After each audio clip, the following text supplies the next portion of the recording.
Congratulations. It's hard to see where all this time has went, but now it's time for you to go out and set the world on fire, which I know you will. These are the words my mom spoke to me my graduation night 2 years ago.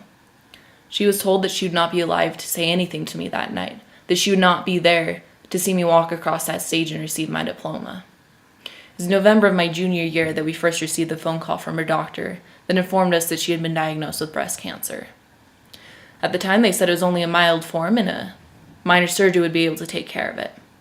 However, this ended up not being the case. She went through 2 surgeries, chemotherapy, and radiation. And chemotherapy was the hardest thing I've ever seen anybody go through. She was in pain every day.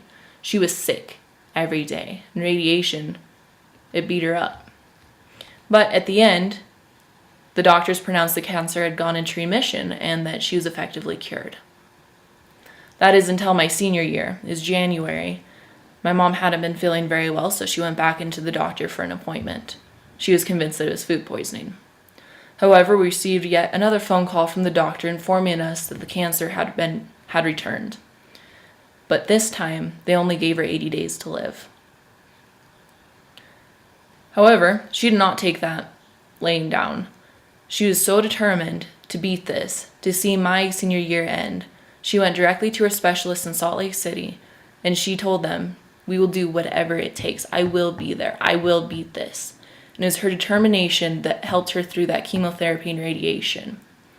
And again, she was sick every day and in pain every day, but she went through it. She was there in May to see me graduate, and just a few short weeks after, once again, they pronounced the cancer in remission, and again, that she was cured.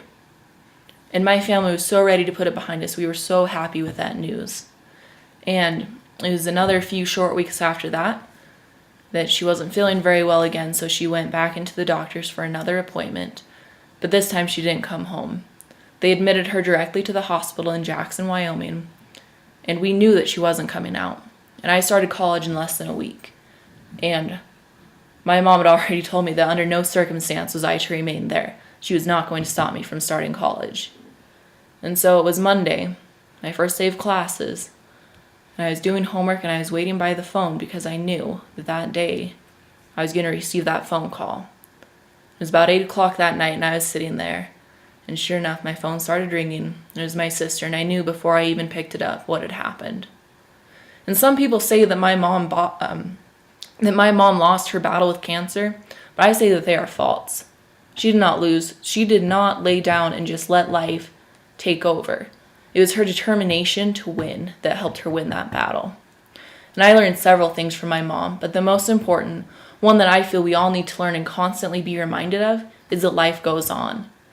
And if we need to try our best, no matter what we're up against. And if the end result is not what we expected, it isn't failing. Failing is when we lay down and we give up.